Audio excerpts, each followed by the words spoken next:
everybody. It's been a while, so if the title doesn't say it all, I've been a little bit less busy than normal. I have, between my work and my hobbies, I don't have a lot of time to make videos, which is the reason I haven't made any recently, although I've still been doing tons of reading. But, I finally did my part to contribute to herd immunity and got myself the COVID. And so now is a good opportunity. I'm actually feeling quite well at this point, and it was never that bad. But I'm still under quarantine. My work wants me to take one more day off, so this is what I'm going to be doing instead. So I hope everyone's been doing really, really well. And just to kind of go now, COVID, something I haven't talked a ton about. I talked about it early on, and it's been this huge thing the last 2 years now, almost. Really, yeah, it's been 2 years at this point. And like very early on, when we didn't know what the death rate was, and the first reports from China were putting it at something like 5%. I remember going back in my history, right? As most of you know, I'm a history buff, and I've read a lot of history, and I haven't focused on everything in the world, but U.S. history is something. That better? Sorry. I just had the microphone in the wrong spot. That should be better now. Uh, but so I've been interested in U.S. history and history of North America, and of course, if you're even passingly familiar with it, you know that there were all these horrible pandemics that kind of ravaged the Native American populations after the start of the Age of Discovery, and we don't really know how bad these were, but the estimates are somewhere between 50 and 90%. They could have been less, but it could have been more of the indigenous populations, at least in the most affected areas, were wiped out. Again, we don't know exactly, and there's some contention here because there are people who are going to say there's some political motivation for some scholars to try and overestimate the population of pre-Columbian Native American societies. It certainly did go down, though, in the Age of Discovery, right? There definitely were pandemics. And, of course, this has been the history of the human race, especially since the Neolithic Revolution, right? Once we started living in larger permanent settlements, and especially when we started to have a lot of animal husbandry, pastoralism, when we started to get really intimate with, all our domesticated species, whether it was dogs or pigs or goats, sheep, cows, horses, we started having pathogens pass through, and, it's been something that we've been dealing with ever since. But when the pandemic first started, I kind of was sanguine and said, look, 5% is really bad. But compared to what has happened in the past, if this is what it's going to be, it's not that bad, right? I mean, it's bad. That's really catastrophic in a lot of ways, but it could be a lot worse. And the fact that this one wasn't that bad doesn't mean that the next one won't be worse. The odds are that it's not going to be anytime soon unless the lab makes another mistake. But what was interesting is to see how the initial fears and the initial policies seemed to be based on the idea that it was going to be this 5-10% of people are going to die, 20% of the people are going to need to be on ventilators. I remember that being the whole idea of flattening the curve was kind of based on that. If 20% of the people who get this need to be in an ICU, and I think at the time the number of ICU beds in the United States was something like 900,000. At the rate that it was spreading, they were looking at, we might have had 20 million people at a time or 5 million people at a time who needed ICU beds, which would mean we'd be 3 or 4 or 17 million too many people. And those people then would all, for lack of care, die. And that ended up not really happening at any point.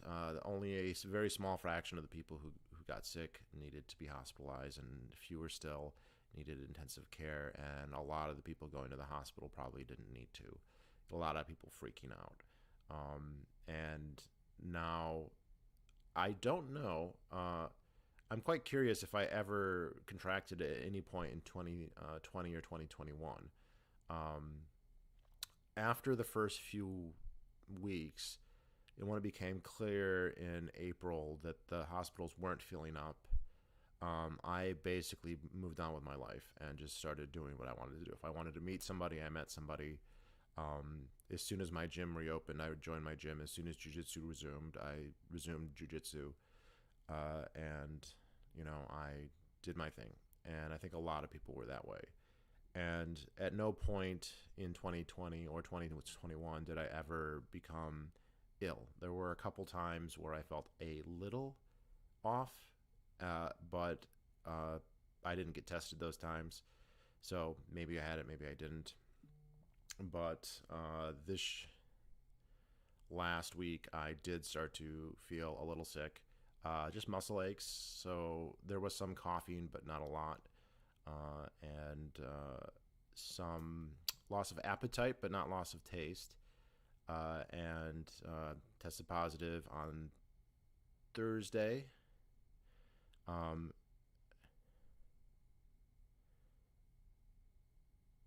and so work was good. I said, hey, I tested positive, and they said, okay, take however many days you need. So maybe 3 days I felt kind of achy, and I just kind of hung out in the house. And then after I think the third day, I started to feel a lot better.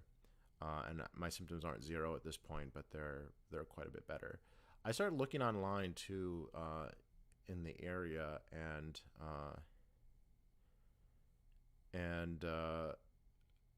the best I could find is the local schools were publishing how many positive tests they were getting, and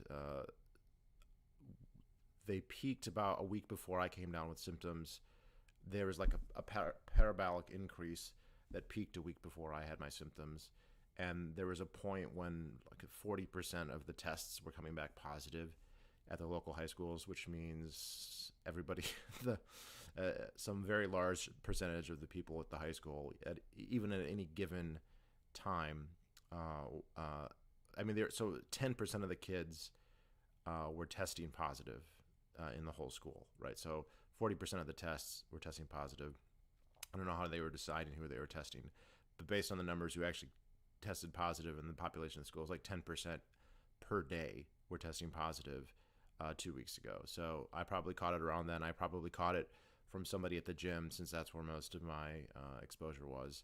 And yeah, people are just over it. I mean, I've had the flu way, way worse than this. There have been times when I've had the flu where I couldn't even get in bed, where I'm spraying out at both ends,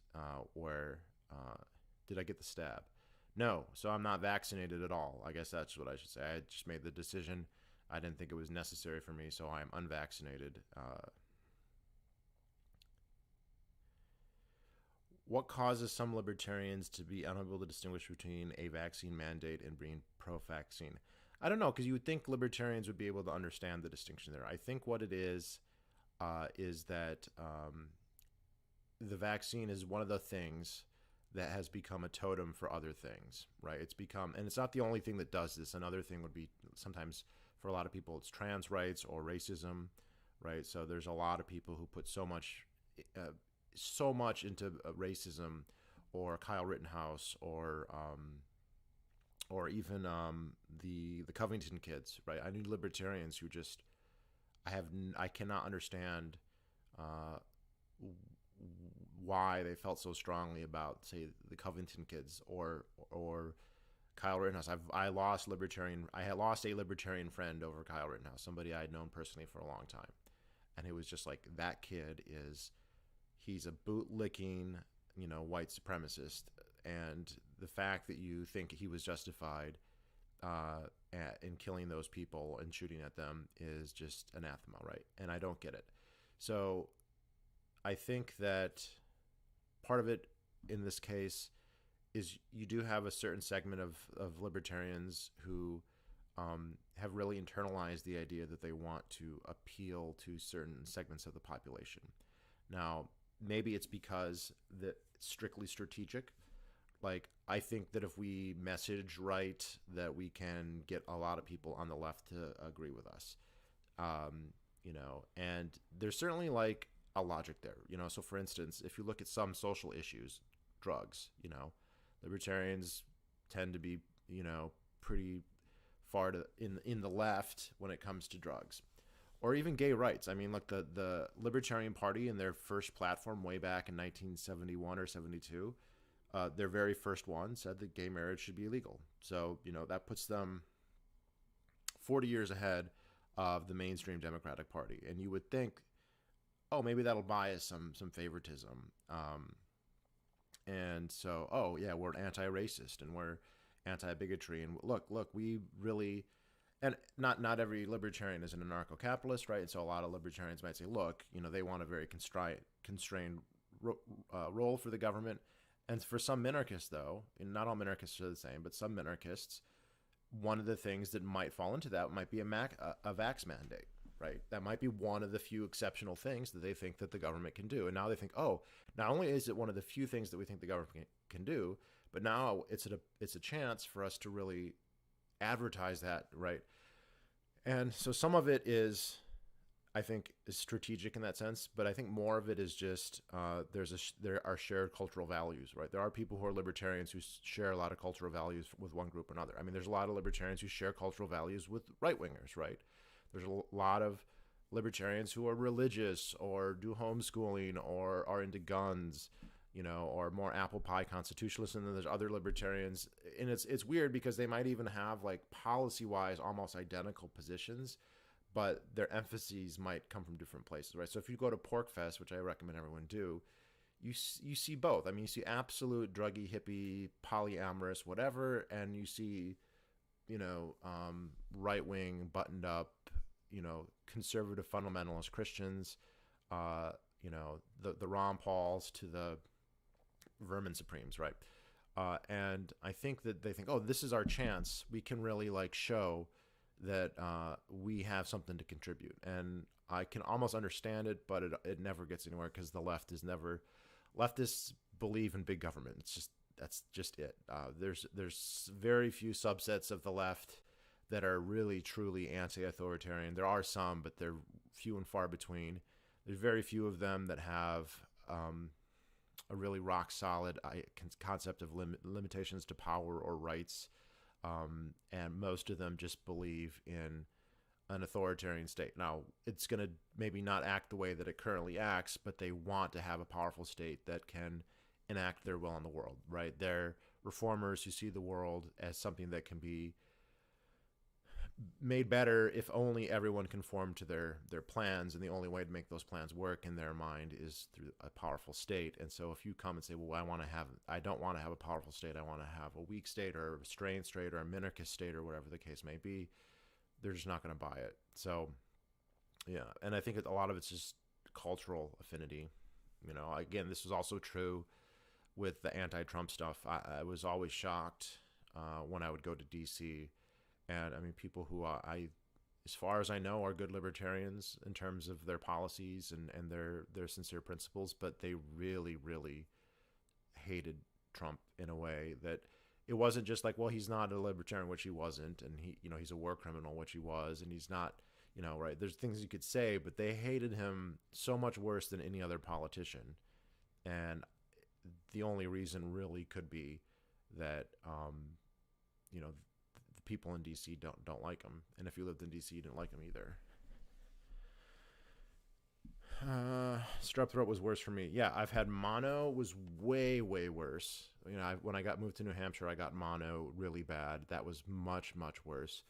Anytime I've had the flu has been worse. I mean, I know some people get nausea and diarrhea with COVID, but I didn't at all. No nausea, no diarrhea. And when I've had flu where I was spraying out both ends like nonstop.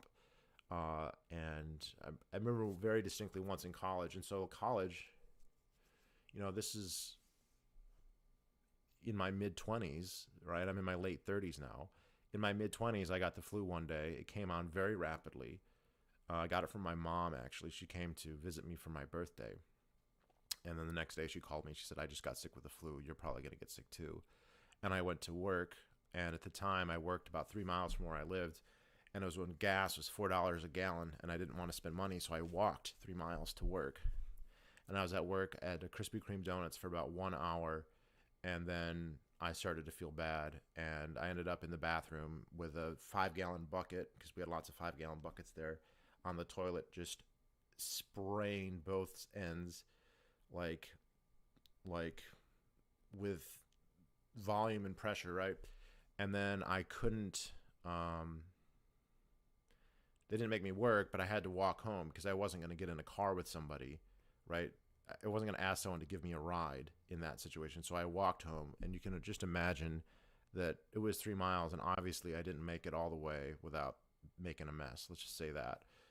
And I got home, and I continued. I don't know how I had this much in my system. And I literally couldn't. I slept in a loft, right? I had built a loft in my room, and so like a little bit of a bunk bed, and I could not climb into my loft, and I just slept on the floor with the mice. And I called a friend the next day, and she brought and left food on my front porch. She didn't come in, and the next 2 days were just awful, and COVID was not even 15% of that. For me, I fully appreciate, that there are differences with the flu, and that some people will suffer more, and that it's maybe more serious for certain groups. But for me, it was a lot less. And again, I'm totally unvaccinated. I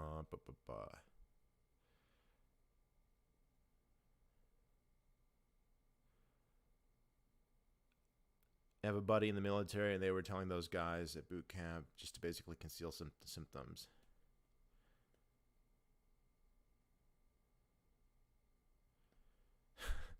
Yeah, so like my brother works in the NHL, and they're getting to the point where they're just completely over it, and it's kind of like, and his team has won the Stanley Cup 2 times in the last 2 seasons actually, and he said that as they got farther in the playoffs, it was understood that nobody was going to test positive, right? They just earlier in the season they were more, diligent about actually checking. But when we got to the point where, like, look, we're talking about like the championship and the finals, nobody's gonna let it be derailed because you've got COVID, right? So they just stopped testing so well. Um, uh, boop, boop, boop.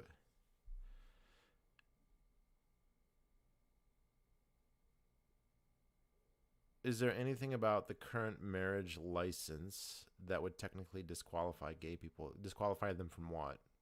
And then,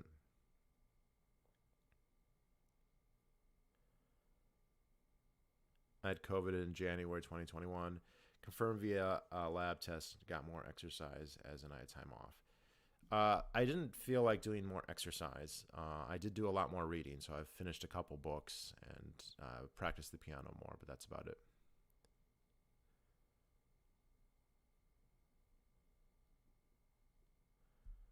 Uh, I don't think you have to be from or live in DC to dislike Trump. No, I'm not saying that's the only kind that do, but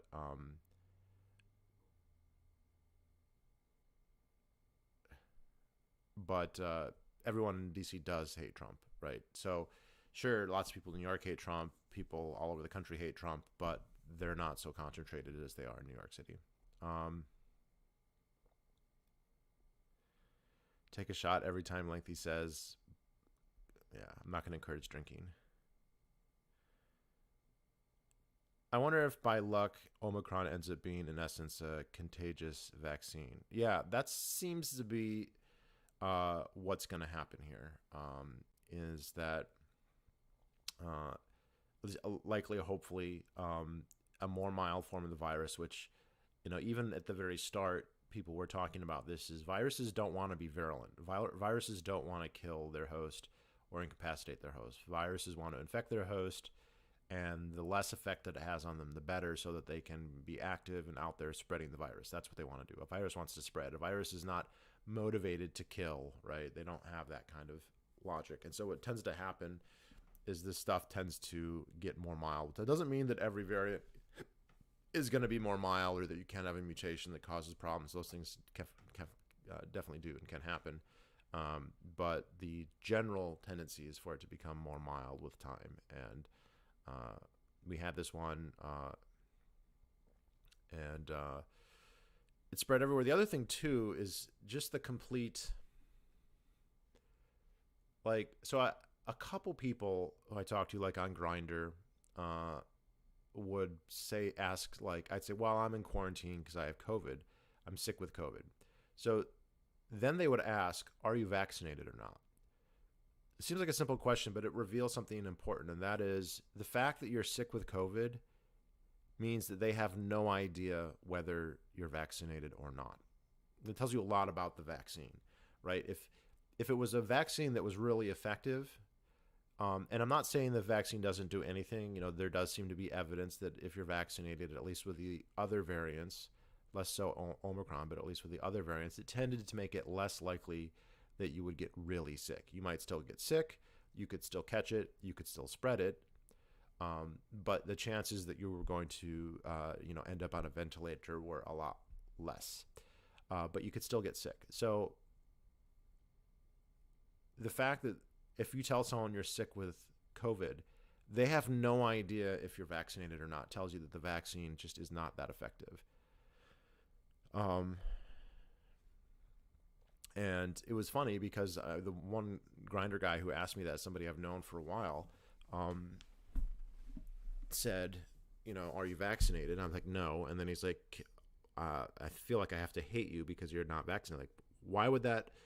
Apparently, whether I'm vaccinated or not has no effect on whether I get sick, has no effect on whether I'm contagious or not. So what is the point? And what harm is it of you? If I suffer a very mild illness for a few days, and I quarantine as soon as I found out, I quarantined, and I haven't had contact with anybody since then. Your bro works for the Tampa Bay Lightning. That's true. My bro works for the Tampa Bay Lightning. He's got the championship rings to prove it. Mm-hmm.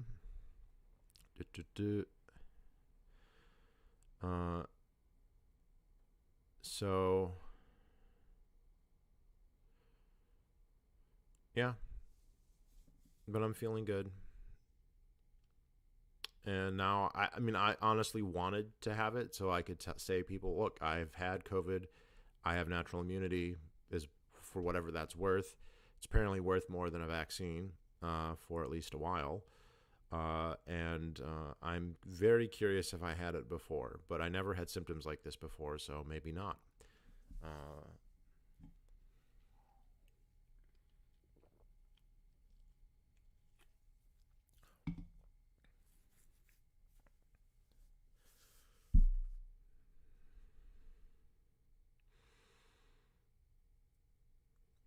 There's strong support that it provides a small transmission prevention level, but it's minimal in that respect. Yeah. And so in terms of like, if you're vaccinated, you can't spread it. That's not true. Right. And, this has been,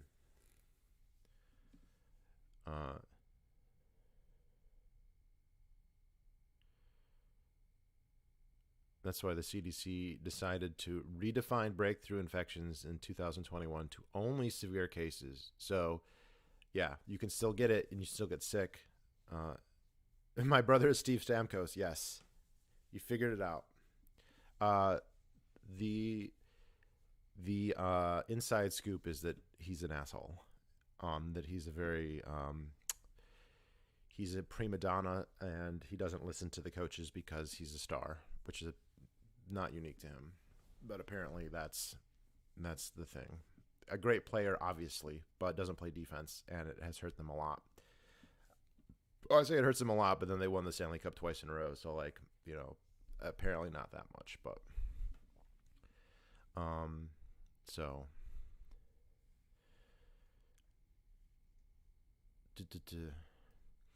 yeah, and the fact that the CDC, that there have been so much goalpost moving and the standards have changed so repeatedly and so often. Like, that's another thing that's growing tired, right? they keep changing the story. Oh, one shot, two shots, boosted, triple boosted, quadruple boosted. You don't have to wear a mask if you're vaccinated, you don't have to wear a mask. But oh no, you do. Oh, you can go to school. No, you can't. 2 weeks and there's obviously people who are still completely following along, but every time they make a shift like that, every time they change the goalposts, like, oh no, never mind, what we said 2 weeks ago is no longer true. There's a certain number of people, right? Maybe it's a couple thousand, maybe it's a couple million, who are like, nope, I'm off this train. They're so full of shit. I mean, they were obviously full of shit in the sense, when I say that, I don't mean that literally everything they say is wrong or completely, but they clearly were not omniscient, and they clearly were making mistakes and having a lot of motivated reasoning to the point where you couldn't have been able to just trust and assume, hey, if the CDC says this, or if Fauci says this, or if the WHO says this, that we should just take it as gospel. And obviously, as a libertarian, I was predisposed to think that already, but I would recognize that most people aren't libertarians, and most people, especially when they're scared, are predisposed to listen to an authority figure.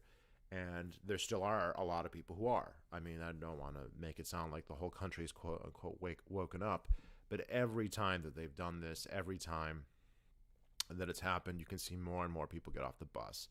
So at the point of recording this, people like Bill Maher, for instance, who, in other contexts I can find insufferable, but, you can just tell he's completely fed up with it. Barry Weiss, same deal. Again, somebody who, with which I strongly disagree much of the time, even though she's said some good things for sure, but she's not talking about Zionism.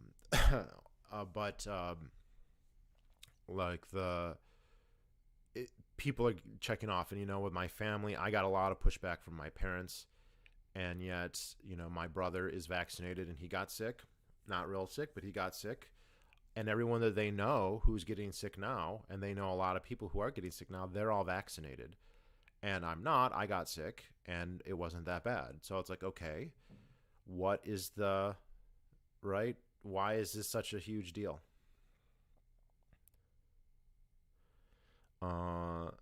Are you still doing BJJ? No. So my work was making that difficult with my scheduling, and it's slowly opening up. And I'm kind of waiting I have a buddy that I'm going to start practicing with. And once I'm back into good practice, I'm going to go back.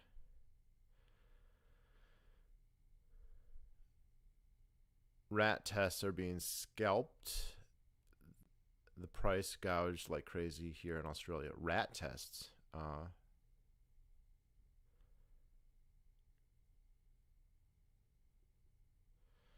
I hate to correct my brother, who's a staunch California liberal, when he stated that I don't think unvaxxed people deserve hospital care.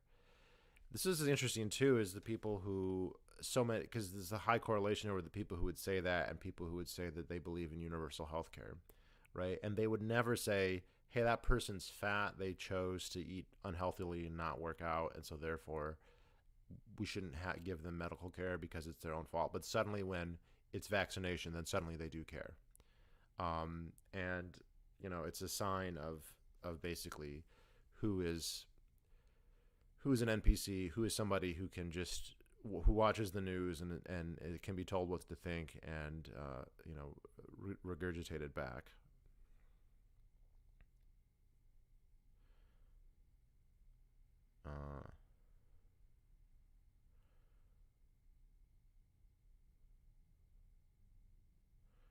Here's a conspiracy theory for you. This was a pretext to stop crypto from allowing 500 million people or more to be perpetual travelers. No, I don't think that's it.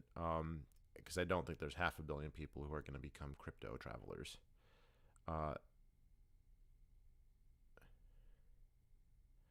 Rapid antigen tests. Yeah, and it wasn't easy for me it wasn't that hard, but scheduling tests, because they're free, they're rationed, right? The availability here was there, but not convenient. So when, the first test, I had to wait 2 days to find a test, and I had to drive 25 miles to Salem. And there were private tests which cost $200 or $300, and even those you had to wait a day or two. So, yeah, of course, if it's going to be free, it's gonna be rationed another way. Is how all healthcare works. Um,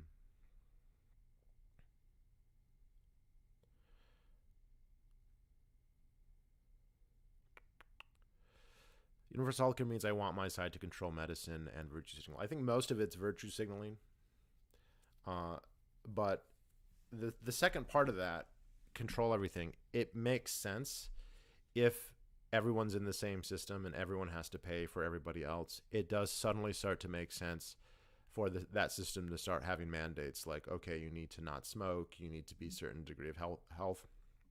If you don't do that, costs are going to skyrocket even more, and there's this whole problem of moral hazard. So that's not an argument in favor of universal healthcare. It's an argument to not have it. Um, what do you think of Taekwondo as a martial art? I think that it's if you're doing it as an art, it's fine. If you want to do Taekwondo because you think it's healthy, that's fine. In terms of like practical, actually fighting somebody, if you actually had to fight someone, Taekwondo is far down the list. It's not the worst, right? It's not Aikido, but it's not as good as Muay Thai or boxing or Brazilian Jiu Jitsu or like a full MMA training. So, the Canadian healthcare system is totally collapsing in response to this. Yeah, it's another thing that my brother working in hockey and having to work in Canada was pointing out how terrible it is there. So the NHL got very strict about COVID, which I assume all the professional sports leagues did, and it got to the point. He says this is about to end because of Omicron, but up until now they've had a policy where every single person has to get tested every single day that they work. Right. So if you have the day off, you don't have to, but every time you go to the rink, you have to get tested. And he said that his team, they spent $250,000. They built a facility for that express purpose with a lab. They hired some lab technicians, and so they go in and they have their own lab and their own technicians, and that's what they do. So whenever they go to practice, whenever they go to a game that's home, that's what they do. He says, but in Canada, that's illegal. He goes, so like the Canadian teams, and he used the Toronto Maple Leafs as an example. He's like, the Toronto Maple Leafs have money, right? That's a big market. It's a popular team in Canada, and they've got, even with the taxes and everything, they've got a lot of money. He implied that they had more than Tampa does, which could be totally true, given it's Canada, right? And yet they were not legally allowed to do that. So the players for the Toronto Maple Leafs would have to they'd still have to get tested every single day, just like everybody else, but they'd have to go to, one of the clinics. But since everyone in Canada is getting tested all the time and it's run by the government, it's super slow and super expensive. And so he said it was absolutely wreaking havoc on them. And it's not just the Maple Leafs, it's all the hockey teams there. It's bad when Canadian hockey players and NHL teams in Canada are getting shitty service, then it's bad, right?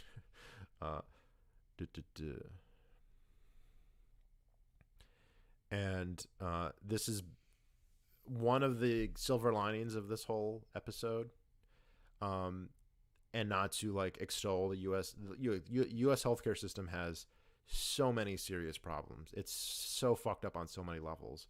But when it becomes stress tested relative to the Canadian system, it's obviously superior, even as it is right now. It's obviously superior to the Canadian system. And I think that has become clear if you're paying attention.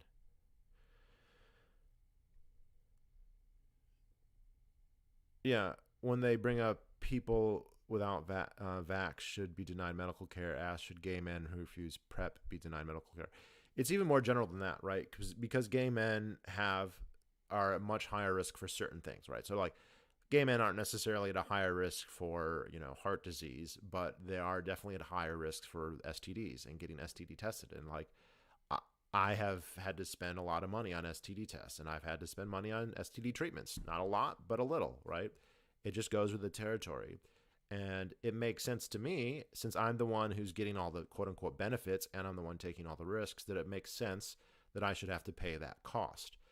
The idea that, well, the rest of society should maybe just cover all of my healthcare expenses. And if I want to if I want to go on PrEP, for instance, which I don't, I'm not on PrEP and I have my issues with PrEP, but PrEP is not cheap. And the idea that the society around me should pay for my PrEP and pay for, my chlamydia tests and my gonorrhea tests and my HIV tests, and if I have to get a syphilis shot or if I have to get right, the idea that the society around me should just have to pay for all that is just completely asinine to me. But yeah, it shows just so these liberals who are like, oh, you're not vaxxed, so you can, die. Would they say that to a homosexual who's dying of HIV, who's got AIDS, and be like, look, because look, it's not. You can catch HIV from a single act. It is possible to get really unlikely, but in general, it's not an easy disease to catch, and you have to basically have consistent bad habits to have that, be something that happens in general. So would you go to somebody who has HIV, or even worse, it's become AIDS, and be like, hey, this is your fault, and so we're not going to give you the treatment that you desired? No, right? They would never say that, but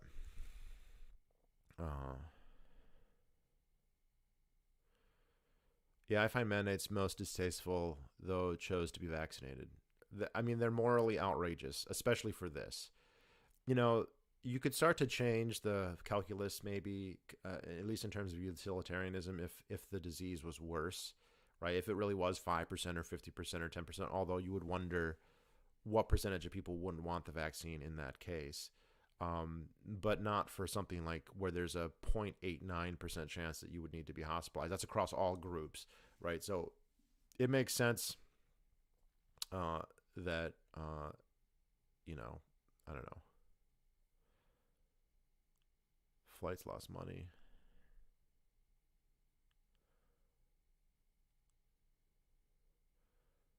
The transplant refusals, I just heard about this, at hospitals are exposing them to major religious discrimination laws.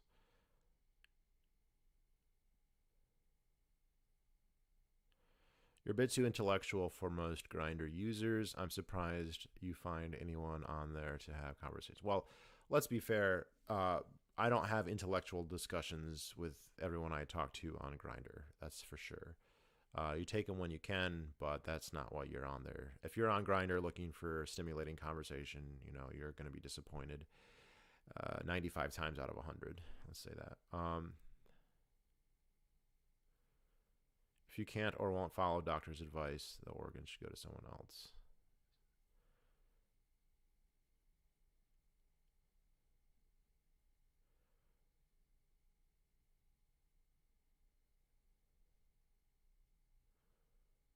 It's everything they canceled, which means non-essential surgeries, which means anything that doesn't immediately cause you to die, but there are people sitting around with stage 4 cancer waiting to die. Yeah. I mean, there always was the issue of like medical tourism. You always had people from Canada, if they needed coverage, uh, and it wasn't available at the time, that they would have to come someplace else, maybe the United States, maybe Mexico or India or whatever, and pay. And there's entire businesses that are set up basically to facilitate that. Right? There's basically export markets of Canadians or Americans who get them the healthcare that they need if they can afford it. Right? I mean, the care has to be rationed, and so it is. And some of the rationing is like, oh, it's not a big deal, and some of the rationing is you're gonna die. So like, um,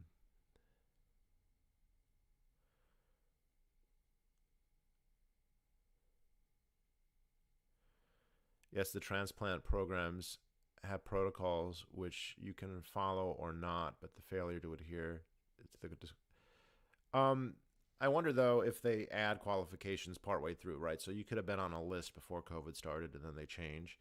The other thing too is like, how much do they know about the mileage that a vaccine does or doesn't have on a heart transplant patient, right? I would imagine.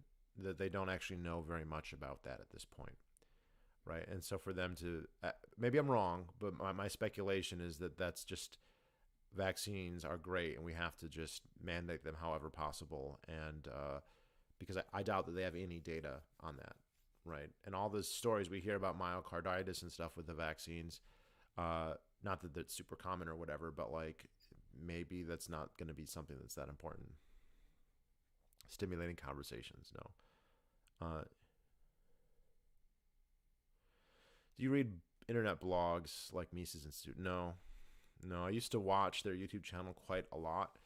At some point, most of the content just seemed to be repetitive. You know, I felt like I knew my Austrian economics well enough. So yeah, mostly books at this point.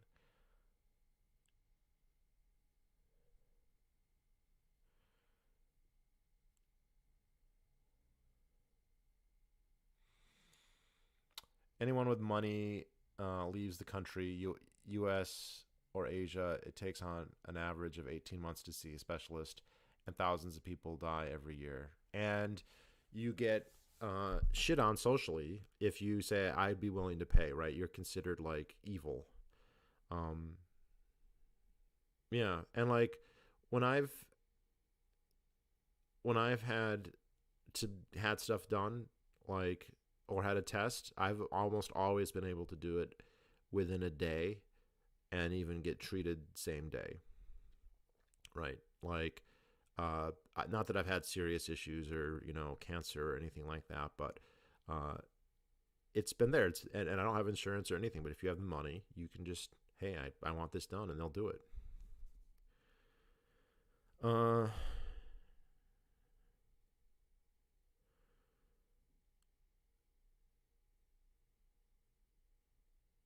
Stefan Molyneux from Canada and came to America to get treatment. Yeah, and the other thing too is he won't get a refund. I mean, I have a friend, not a friend, but he used to make YouTube videos years ago. I met him at PorkFest way back in like 2012, and he was from Scotland, and he got Lyme disease because he went to PorkFest. And the symptoms obviously didn't manifest until he went back home. And so he goes to the NHS, the National Health Service of the UK, and they say, "Oh, you've got Lyme disease." And then he's like, "Okay, when do we start treatment?" He goes, "Oh, well, we don't. We don't actually treat Lyme disease in the UK because officially it's not a disease. They basically said it's not a disease in the UK. Since you caught this overseas, we're not going to treat you." So he had to spend, I think he told me like £20,000 of his own money, and but he pays taxes to the NHS, and he has his whole life. They pay very high taxes there, and he was a high earning person, so he's given them paid thousands of pounds per year every year of his working life towards the NHS. And then when he needs them, they're just like, no, we don't actually cover this, so you can just hash that out yourself.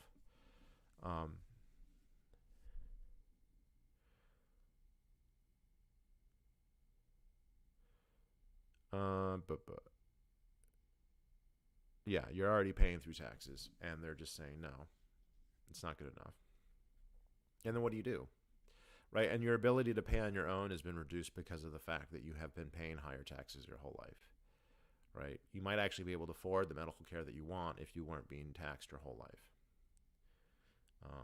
So, yeah, it's completely rationed. The quality of the care isn't there, uh, by and large. It's not always terrible, but it's not always good either. Uh, and I think I've heard Dan Hannon talk about that a couple times. Where if you look at like cancer survival rates, they're much higher in the U.S. than they are in say the U.K. or in Canada. Right. So, look, there's problems with the U.S. system. It's not a free market. If only that was the case. But because it's still responsive to some market mechanisms, there's a lot there. You can get the best healthcare in the world. It's just going to cost you. It's going to cost you more than it should, but it's available, and it's available in a timely fashion. Even through COVID, it kind of was.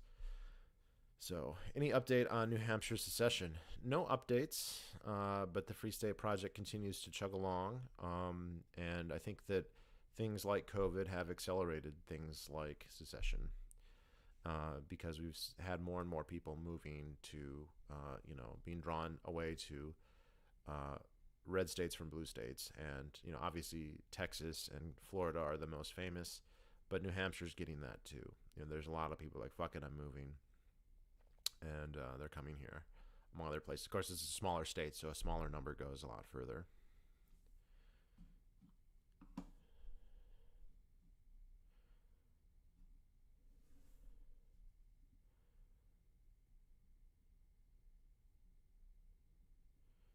Um,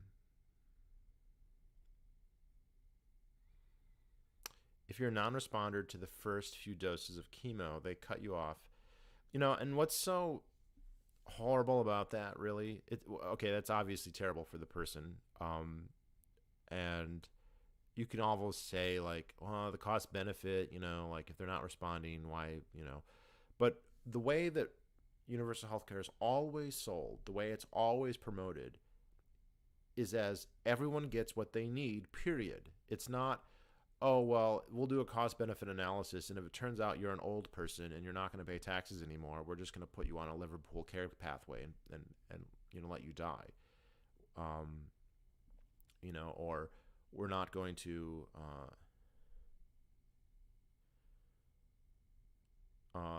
so that's the problem I have. Is it's always a bait and switch, right? They come with these honeyed words and these wonderful sounding promises.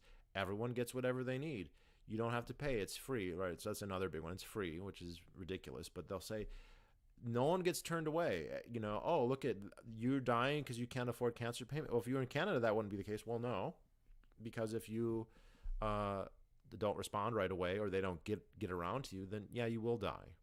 And at some point, treatment delayed is treatment denied. And in this case, we're not even talking about it being straight up denied. So it's always annoying to me because I know that's the case. It's not just in Canada; it's in the UK. It's everywhere that has universal healthcare or some version of it. And yet we're supposed to advocate for it and be persuaded to use it because based on a lie, based on something that's not real.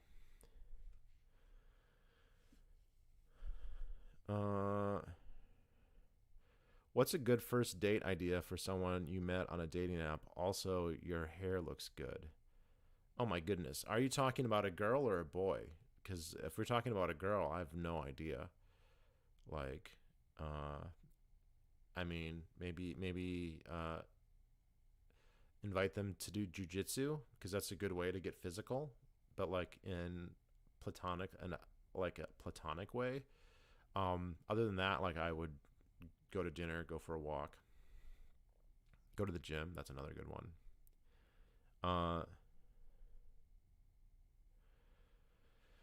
Is New Hampshire still a good state for libertarians? I'm afraid all the liberal trash from MA are going to overrun it and turn it into Mass. So this is a justified fear, but it's been a recurrent one for about 50 years. So the first kind of leaving Mass because it's too regulated, because New Hampshire is less regulated and has lower taxes, that's been going on since the 60s. And actually, it's not only from Mass, it's also from Canada. So there's a lot of Quebecois expats, families especially. Not first generation at this point, but second. So like a lot of people that I know, their parents and or grandparents are Quebecois. And apparently, if Bombardier is having a bad year, or the economy in Quebec is bad, which, it's a socialized economy, so that happens quite a lot. A lot of people will flee to New Hampshire, and the same from Mass. But the thing is, you get a selection bias, or the ones who are moving are the ones who, don't like the high taxes and don't like the regulations. And it doesn't mean that they're necessarily libertarians, but they're disinclined, right, to try and turn it into Mass. And it has not been happening, right? We don't see it in the voting. We don't see it in the state house. We don't see it in how the elections have been going. The southern counties, which are the ones that receive most of these people, Hillsborough County, Salem, Nashua, this is where most of them are going. And those areas are pretty heavily Republican, and the Republican Party in New Hampshire is pretty much locked into the New Hampshire Liberty Alliance. It's more than 50% Free Staters who are in the state house as Republicans. and yeah, like they're very. I think that they're getting. What's sort of happened is like the Free Staters have become the amygdala or the central nervous system of like the Republican Party, and so when other Republicans move here, they're just getting, um, incorporated into that system. They're not creating a counter system. They're not mobilizing. It'd be interesting to see if they tried or if they even could. It's not impossible, but there's nobody's making those attempts right now. This might be more of a problem if and when the Free State Project starts to push more radical things. Right now, it amounts more to the Free State Project doing what Republicans say they always going to do, but almost never do. Cutting regulations and cutting taxes. But they have not gotten to the point where they're like cutting to the bone, so to speak. We're not talking about secession. We're not talking about legalizing heroin. We're not talking about, well, but they are starting to talk about like just paying people to not go to school, right? So,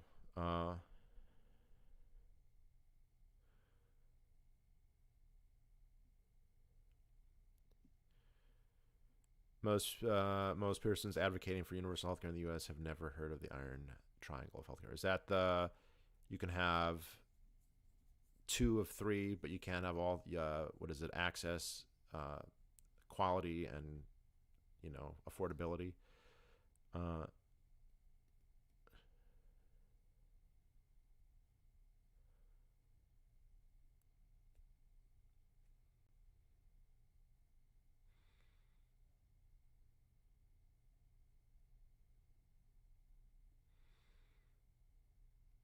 Talking about Quebec, the government just banned the unvaccinated from Costco, Walmart, and other big box stores. Yeah, and there's an extremely creepy video of Quebecois children who look like they're 8 and 9 being interviewed and asked questions. And it's like, if you see somebody without a mask, what do you do? And like, call the police, turn them in. Like, yay! And like, what do you do? What do you think about unvaccinated people? And like, boo, hate them. They go to hell. It's like, whoa. Yeah, Quebec is shit province. I'd be down with not legalizing heroin. I had a few friends who were dopers. Hey, man, I know someone. One of my former roommates in this very house that I'm sitting in right now died of a heroin overdose, right? And he was a heroin addict, and I lived with him, so I got to see what that's like. Um, but heroin's not legal, so like the fact that it's not legal did not really help him at all. Uh, and if it did anything, it probably made things worse for him. Now, that doesn't mean that if it was legalized, all his problems would have been solved and he might not still have had a horrible ending. But I don't know that the fact that it was illegal did anything to help him or anyone else.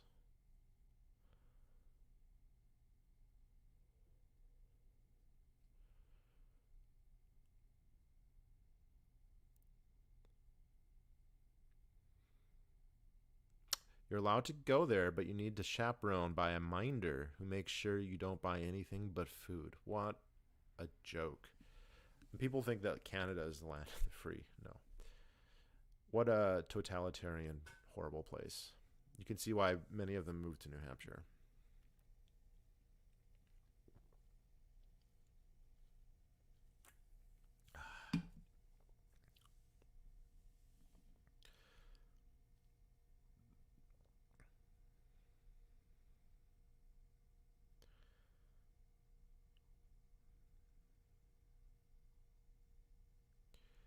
Even from Costa Rica, we didn't have it, blah, blah, blah.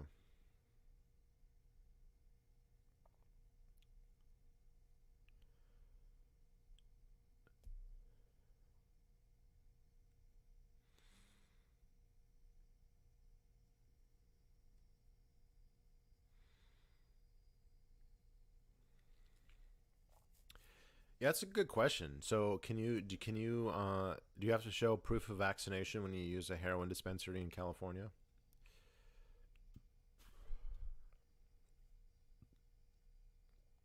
You also need to stand in a box waiting for them. I'm surprised they don't have dunce caps that they make you wear. They all point and scream at you for failing the Cultural Revolution. Yeah, I don't know why. This is something I guess I should look into more, because I know a little bit about the early New France, right? The early colonization of French society in North America, which in a lot of ways was super chill and pluralistic, and you had a lot of these people fleeing the total feudalism of France, and escaping to an environment where there was way less authority, and they famously kind of got along well with the Native Americans. Had much more fair relations with them than the English colonists did. But early on, it also became, in its own way, highly regulated. You couldn't just run your own business. You couldn't really. You were subject to lots of taxes, and it didn't really flourish. New France never really flourished in any way or near the same way that the English colonies did, which is why it was so horribly weak when they ended up finally going to war about it. But how that eventually became so pro-socialist, I don't know. What the evolution from New France circa the French and Indian War to today, I don't know how that happened. As to Canada generally, it's been something that I've read a couple times where, look, they were not independent. They were ruled by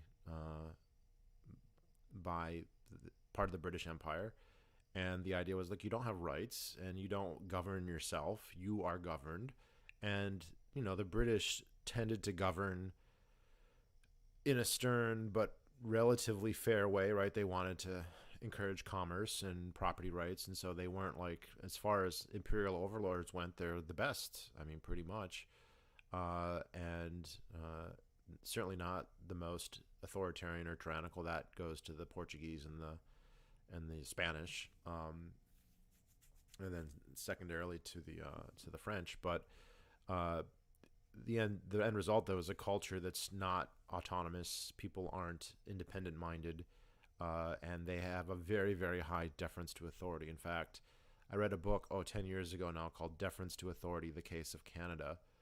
And it was just juxtaposing, like, they don't have rights. You don't, like, Americans, like, hey, I've got a right to this, I got a right to that. That's not a thing in Canada. You don't have a constitution, you don't have a Bill of Rights, and they never have. I mean, they're imperfectly enforced in the United States. Obviously, they're trampled upon by the federal government constantly, but they're still in the zeitgeist of the minds of millions of people, right? And you're like, look, I've got fucking rights, and you don't have them in Canada, and you don't even. If you go around talking about that, people are like, you are a bad Canadian because you think you're an American.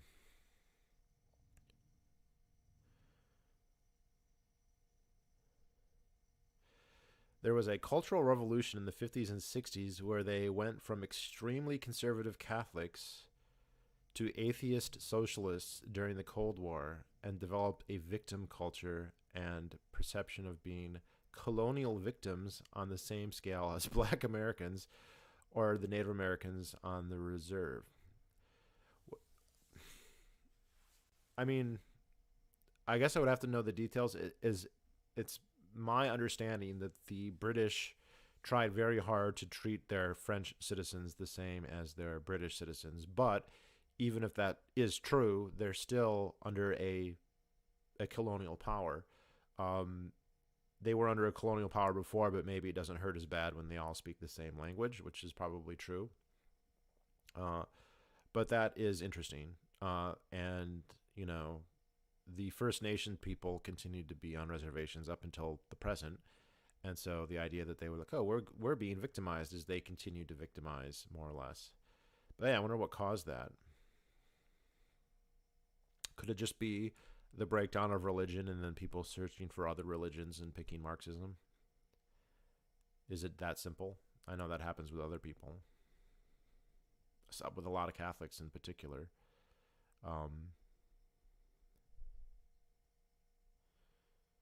It's a famous book. What's the book? I would be interested in reading that book. And then you get, like, so like Stephen Colbert, he's Quebecois. He was born there. The entire, yeah. The entire province gets welfare from the rest of Canada. Well, is it not? Isn't it pretty much Alberta and Ontario, which are the only provinces that are net taxpayers to the federal government, and all the other provinces are net, or maybe British Columbia too, that are net tax recipients, especially the Maritimes and Quebec. I also seems to be that I think Ontario does pay taxes because Toronto is wealthy and there's a lot of industry there, but it's also got the most people, so that makes sense. But it's my understanding that Alberta is like per capita one of the most taxed places in the world, and it's like YouTube won't let me say it. Lol. Oh shit. You can't like say it word by word.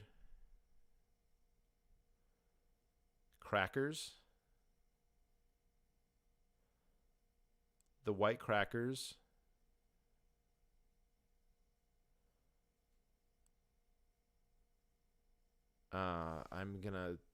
You're gonna have to do better than that. What was I hearing? Like the East Coast, yeah, all the Maritimes. Maritimes get most of their like their negative, their tax positive. The Northern Territories, Nunavut, Yukon, Northwest. Um, I think it's like Alberta is the only other place that was comparable were the areas of Saudi Arabia that produce all the oil. And so uh, Alberta is making a ton of money, though, through oil. And I guess, Alberta was settled by a lot of Americans from like Montana. The white, the white niggers of North America. Okay, let me look that up. Hold up.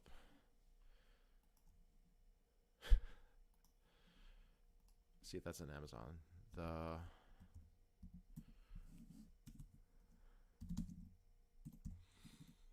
Wow, I can't type.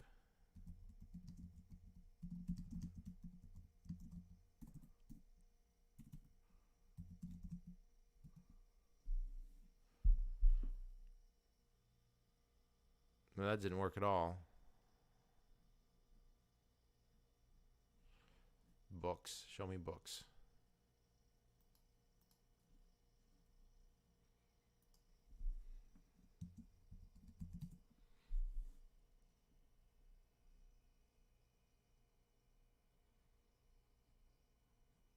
That didn't show up anything.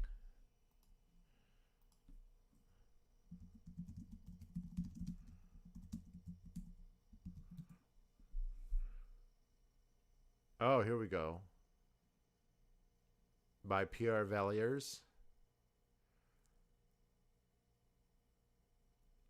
It's not North America, it's just America. White niggers of America.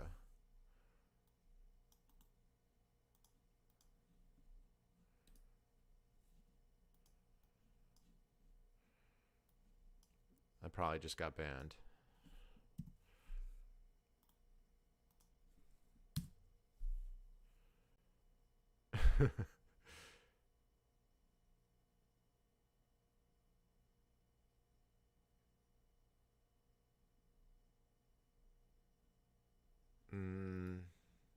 Pierre Villiers.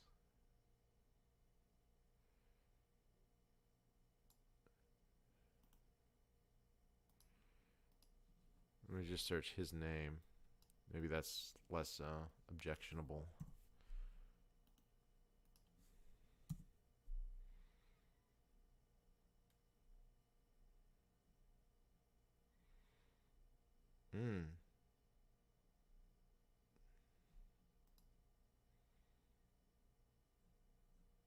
Sorry, guys. I'm looking for this book now.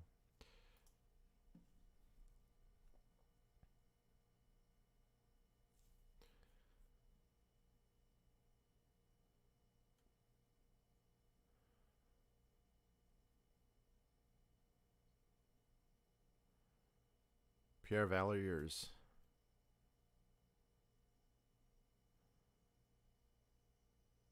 My eyes get more blue whenever I say nigger.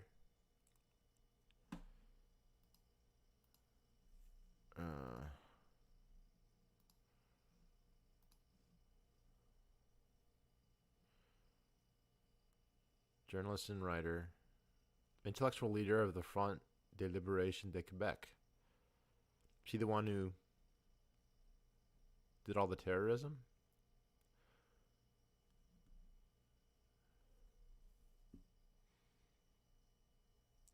Negro Blocks d'America. Oh my gosh, is this not even available? Translation: White Niggers of America, the precocious autobiography of French territory.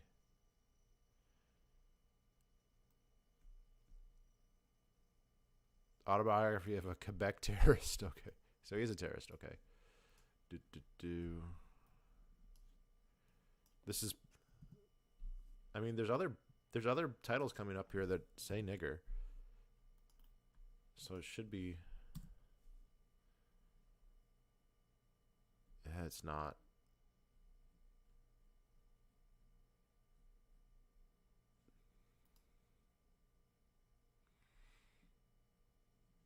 I wonder if I have to get it in French.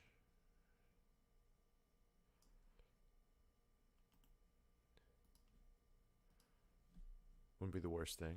I speak French after all.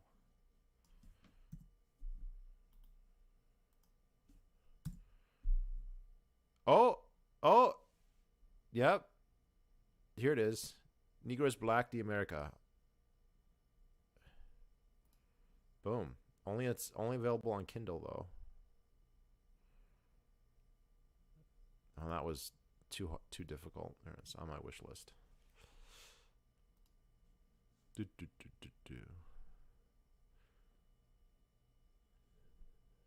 Sorry, guys. It had to be done.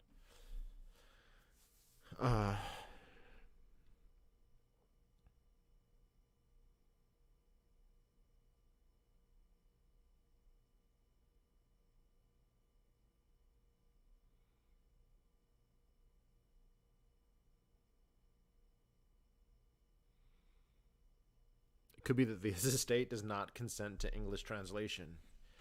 It says in the Wikipedia article that it was translated by somebody else, though. Translated as, oh no, wait, by John Pickman Monthly Review Press, 1971, McClellan and Stewart. So he might be a francophone nationalist. Oh, wait.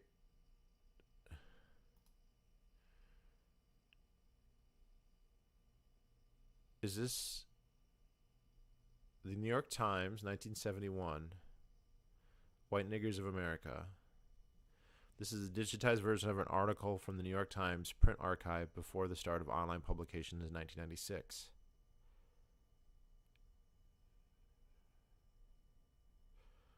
Oh my God. On Monday, October 5th, 1970, just before 8:30 a.m., 4 armed hen, I'm assuming they mean men, kidnapped James Richard Jaspers Cross, the British Trade Commissioner in Montreal. What did they do to him? He died. Oh, they killed him. Shit. This is one of those things, though, that discredited Quebec liberation. You know, so these guys were probably all working for the RCMP. Just my guess.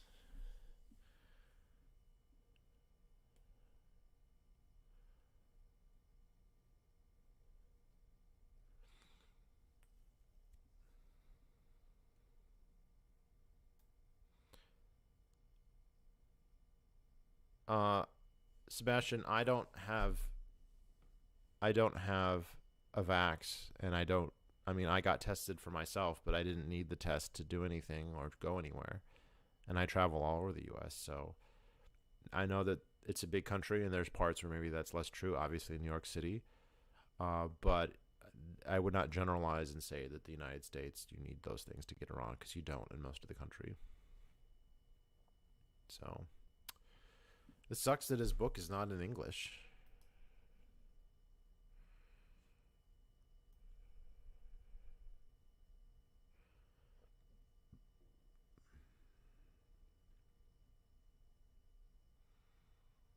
Goodness, look at this Quebecers, like any other deprived community on Earth, must and will have their revolution. It can be a revolution by consent, or it can be a revolution by violence. Action is needed for the former, war is needed for the latter. That's the New York Times.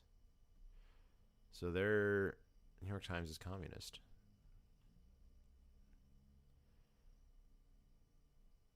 This article.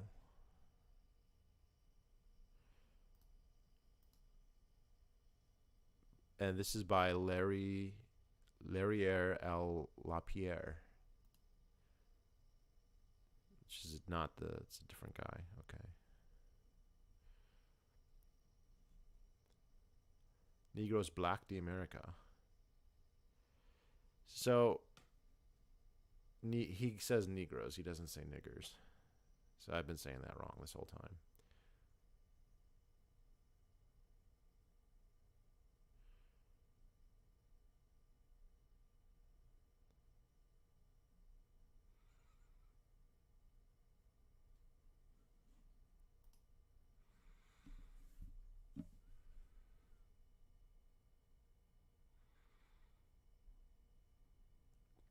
I've got a question for you that's a bit off the beaten path. Have you ever considered running for public office? You're certainly well informed and most intelligent. You could do this.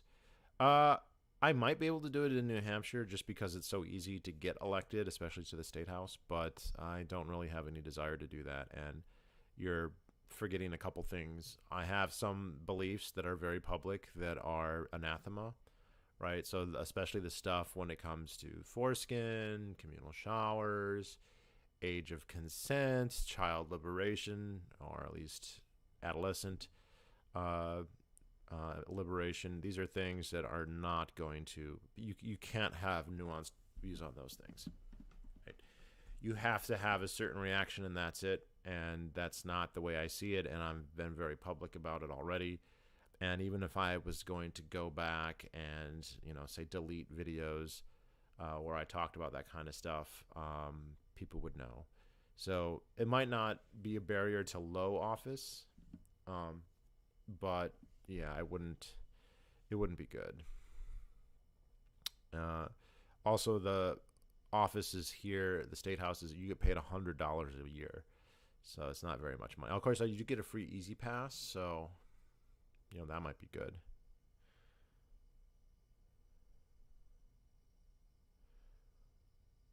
Yeah, who wants the limits to common public life? Yeah, I don't.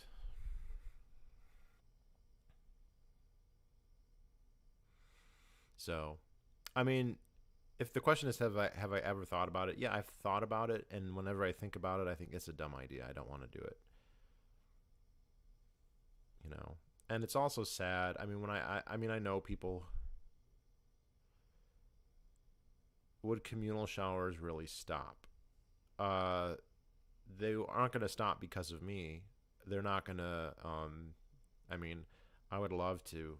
Legislatively, I don't know what I could do to help them. Like, moot point. Do the other stuff you mentioned? Yeah. Um, yeah. So, no, it's one of those things like who hasn't thought about it, but as soon as I think about it, I'm like, no, this is a stupid idea. Um, you know, it's high effort, low yield, and the people I know who, I guess, I mean, it's kind of different.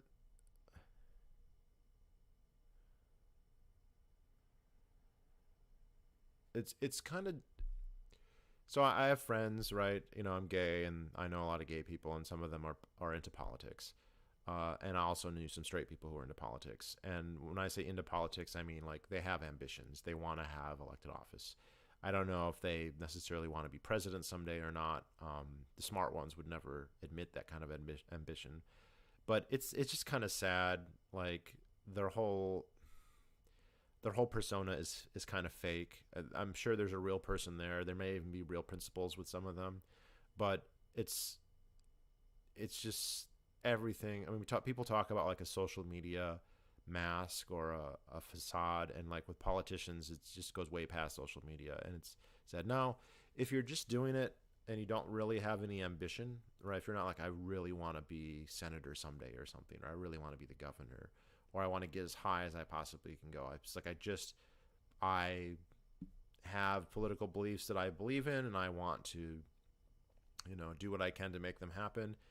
With that attitude, you're not going to necessarily be a supplicant and kissing ass. I actually also had like a really good friend, one of my best friends in high school, who a couple years later, when we were just out of college, he tried to get into politics, and it was just sad to see like how far and how quickly he sank. As long as he was doing that, fortunately, it was a phase that he went through. So I wouldn't want that to happen to me, and I would tell myself at the start, "Oh, that's not going to happen to me." But you start looking at like, well, am I in this to win or not? And if suddenly it's like, well, winning means you delete all your videos, is that what I'm going to do then, right? So it's silly, but I think any advocacy of public or communal nudity of a non-sexual nature is uncommon enough that it would raise suspicions. Yeah, this is like a meta problem, and I'll speak on this because it's interesting to me. Quite independent of any kind of political desires. Uh, One of the reasons that communal showering has declined is that people raise a lot of objections about it, and the objections tend to be quite bad, right? What about trans people? It's too much exposure. It's not safe. None of which is true, right? The privacy of a stall makes it possible to do a lot more, right? It's much safer to have stuff be on the open. It's cleaner. It's easier to monitor and whatnot. But the problem is if you try and defend it at all, right? If you come up and say, well, actually, so let's say that your gym is going to convert their communal into stalls, something that's happened is quite regularly happening nowadays. And people will feel perfectly comfortable going and saying, I want us to switch to stalls because, I'm uncomfortable with communal. Okay, fair enough. But if you come and say, well, I prefer communal, there's almost nothing that you can say. It's always going to be perceived as there's something at the very least suspicious about that. Even if you're talking about contexts where there's nothing even hypothetically like illegal about it, right? Which there's not. So like it really hamstrings the debate because one side it's too taboo and you can't talk about really, and the other side you can say whatever you want and you just won't be argued against. So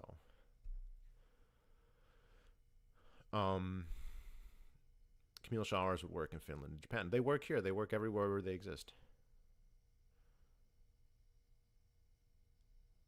I'm not sure what your other ideas about adolescence, etc., are. You must have missed those conversations and topics. I'll have to go back and look and listen. Well, I'll make it real quick. So, the basic idea is that people,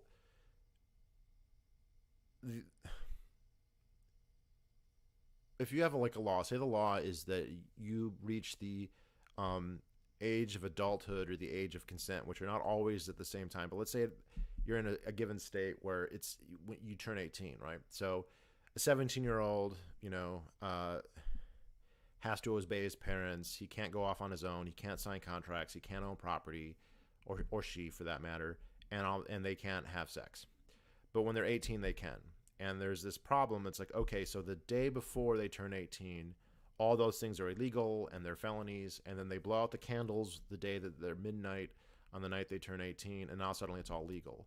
And that raises some interesting questions like, well, why is that? What's the basis there? And so the thing is, what makes it so that you can consent or not consent is not the number of candles on your cake. What makes it philosophically and morally, what makes it so that you can or cannot consent is your mental and physical abilities. Are you smart enough and mature enough to make certain decisions? And the thing is, your abilities to do those things don't all happen at the same time, right? So first of all, your ability to have sex is not going to happen at the same time as your ability to decide to get married, right? the first time that you're old enough to be able to consent to kissing somebody is not the same day that you're old enough to consent to having sex or getting married or signing a contract. The other thing is these are not all happening for this at the same time for the same people.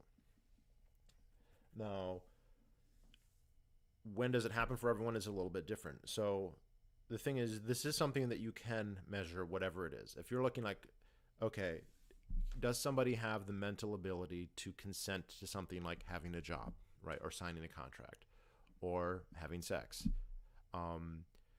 There are cognitive tests you can do on somebody right now. They exist already that can establish that, right? You can ask them a series of questions, and it can become very apparent that this person does or does not have that mental ability.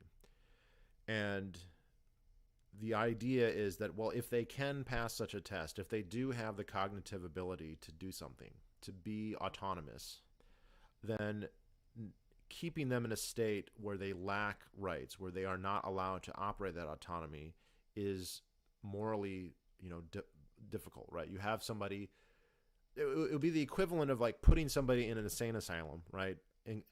Institutionalizing them when they're not actually insane, right?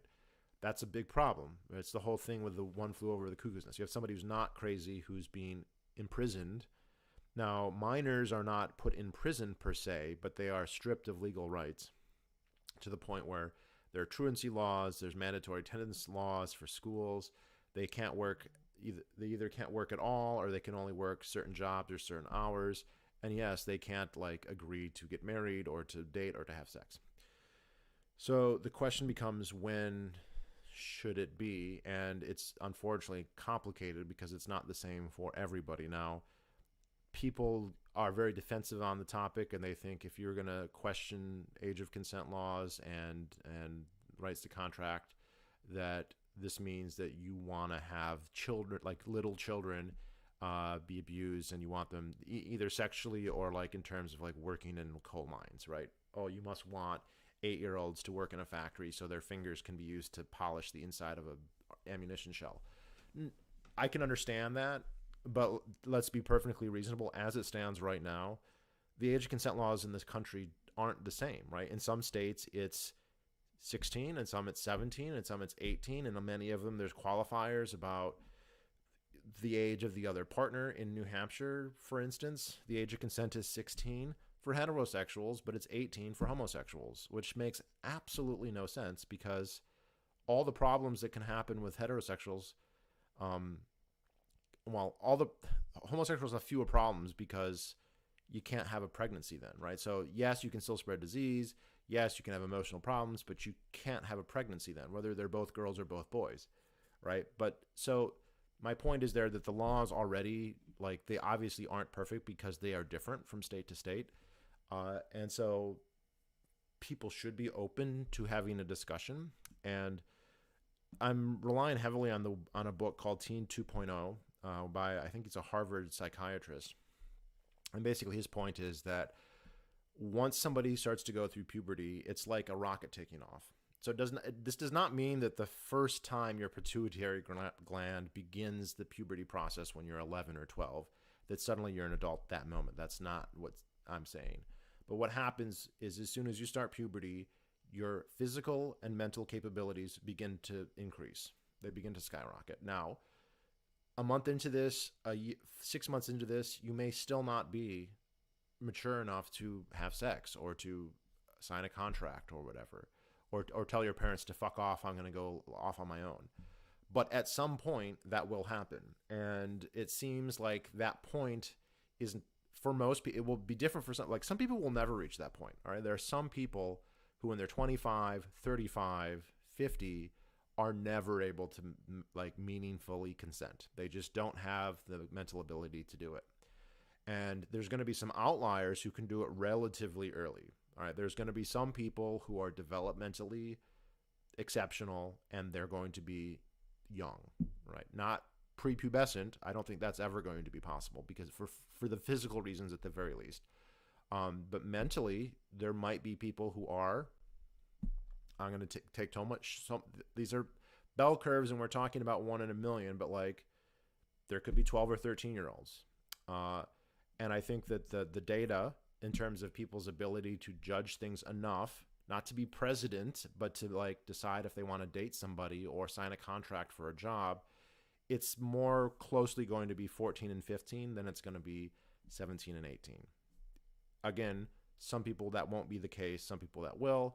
And there's an argument to be had about, well, are we going to do this on an individual basis? I think that would be the most just thing to do, is to say, look, if this person can pass these tests, well, and this is not going to come up in the context of sex so much as like work. So you say you have a 14-year-old and he goes and he wants to get a job and he goes and the place, say anarcho-capitalism, there's no law against this. He goes and he starts to work, and then his parents come and say, we don't want you to work. You know, you're a kid and we want you to just stay home and play video, do what we say you want to do. We don't want you to work. What do? Well, if the kid can demonstrate, hey, I have the cognitive abilities to agree to work and to earn an income and to handle my own finances, then he or she should be allowed to do that. And if he can't, say he takes the test, like, well, you don't even understand the basics of like cause and effect and right, then no, you're still a ward of your parent, right?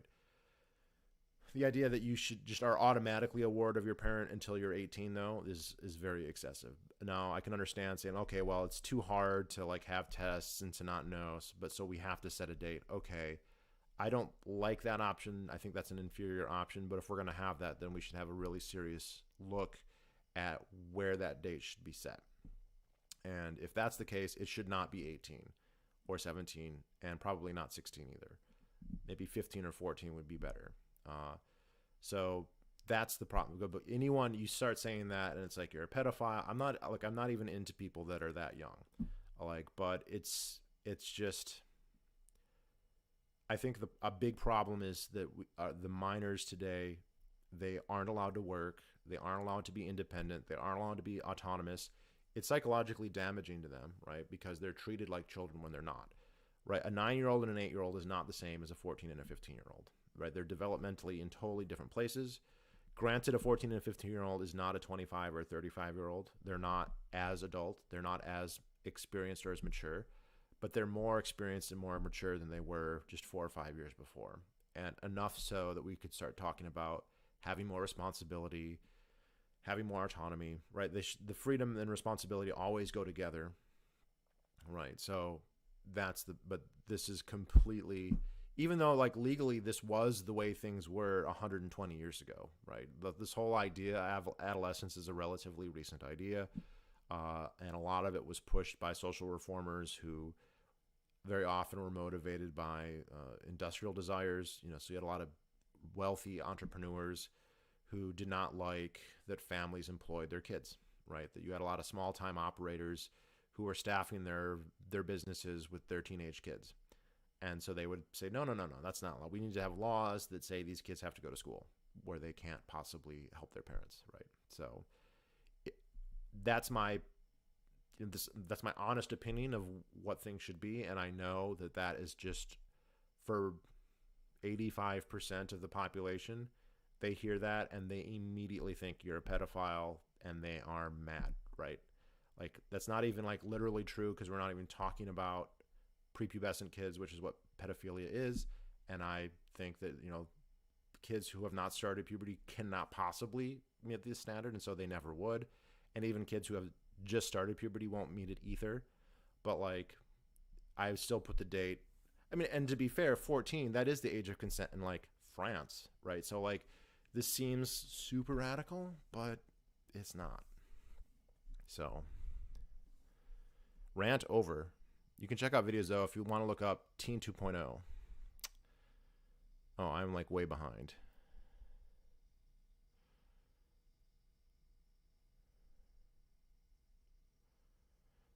I meant, would your views on communal showers really prevent someone from being in office if that has been the only thing?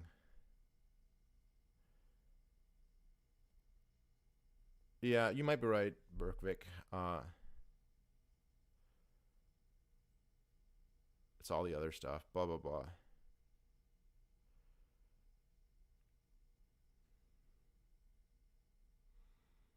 Alongside Night. I saw Alongside Night at Porkfest, and it's awful. It is one of the worst movies that you can ever see. It, I mean, to be fair, they obviously had a very, very low budget. Um, and interestingly enough, they got a ton of actors from Star Trek Voyager. So Tuvok and Harry Kim are both in it, and then it stars like Kevin Sorbo. Um, it's a terrible story. It's just agorist like fan service, which is fun. I mean, I don't mind seeing that, but it's not a good story, and it's terribly acted. Uh,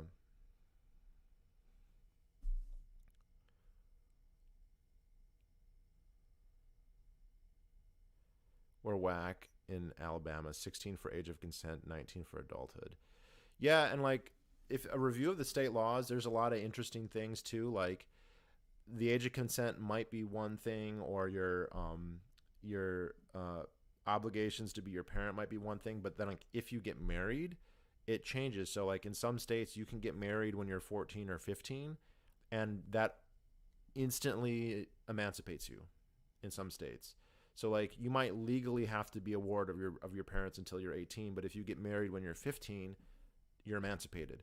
And also, very oddly, if you have a kid, so like if you're a teenager, say you're a 16-year-old and you get pregnant and you have a kid, um, you can't consent to your own medical procedures. Like if you want to go and have surgery or something, your parents have to agree.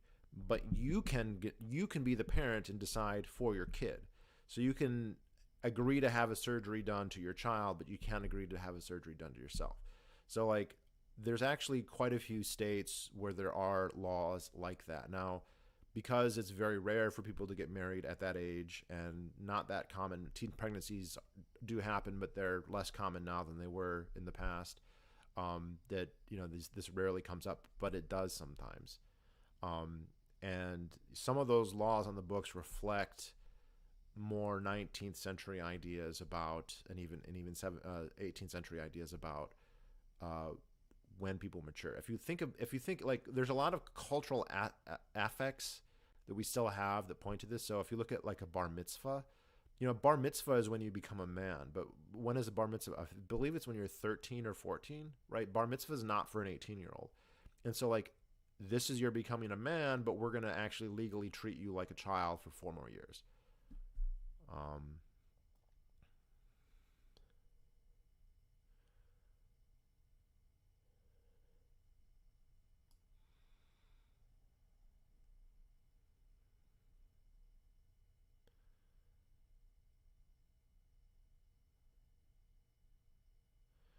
In fairness, in places where adulthood and age of consent are distinct, such as Alabama, prosecutors frequently use various other levers to prosecute underage sex by proxy custodial inference. Yeah, I mean, we just talked about, my last video is about Dominic Black, and like, what did they get him on?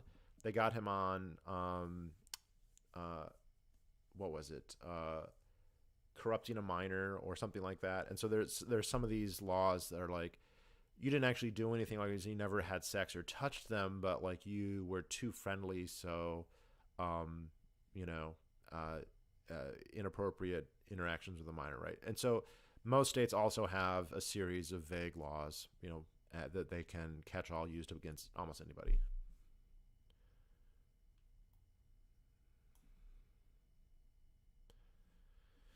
Our society really is creating adult babies. Yeah, and that is like if we're talking about, I mean, we could look at it deontologically and say, look, it's a rights violation, right? You don't put people who are sane in insane asylums, and you don't have people who are like physically and mentally capable of autonomy and treating them like they don't have autonomy.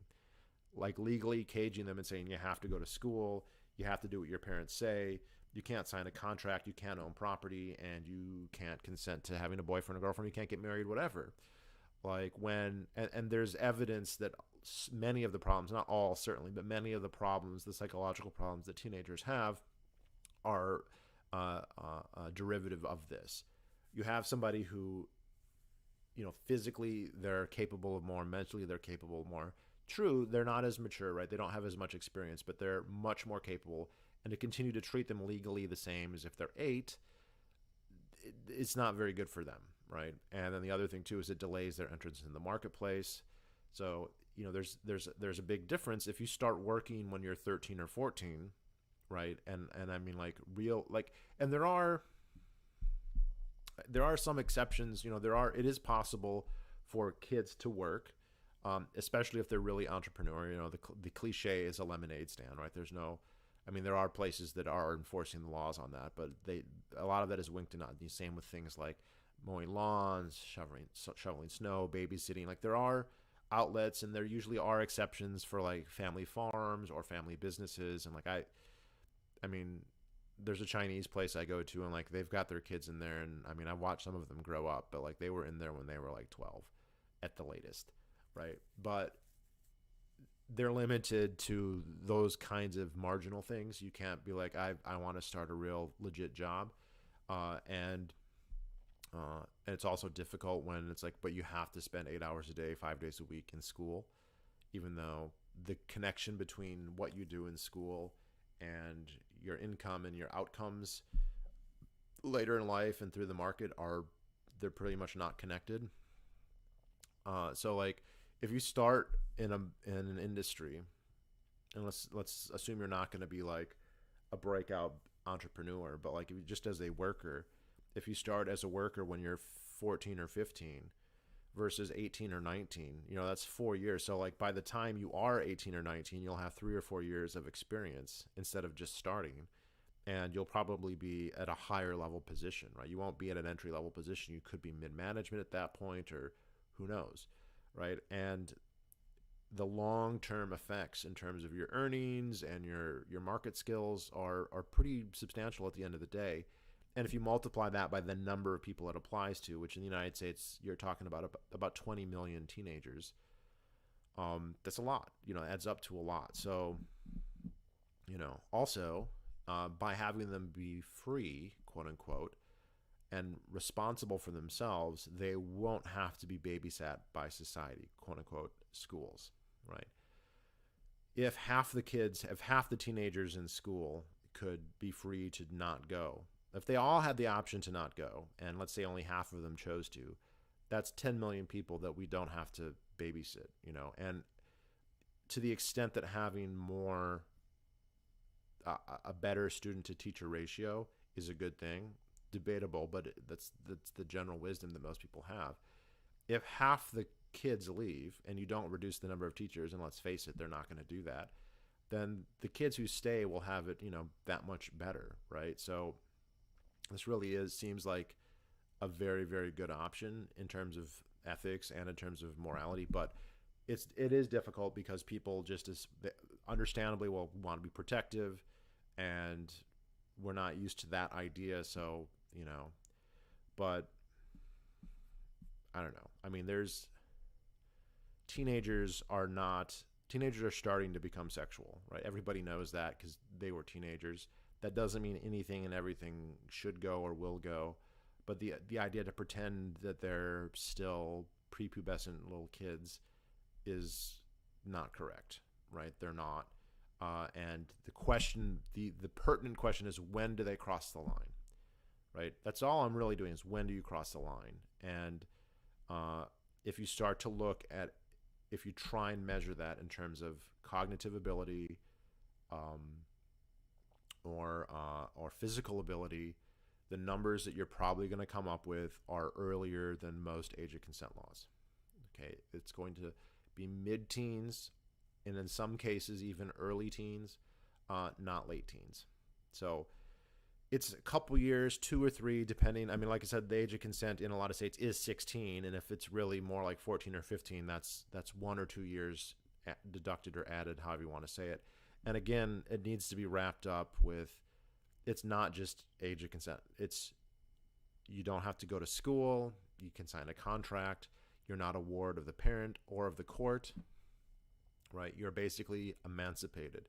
You should be emancipated. And one way this might actually happen is with the push of the Democrats to try and get 16-year-olds to vote.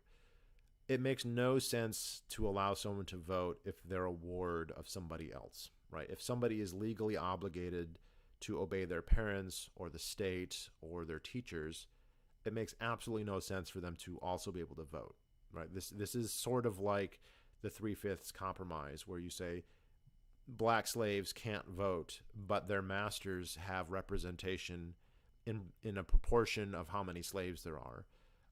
Having quote unquote kids, and the author of Teen 2.0 hates that term because kid is technically a prepubescent, but whatever. But to have a kid, to have a teenager who is allowed to vote, but who can't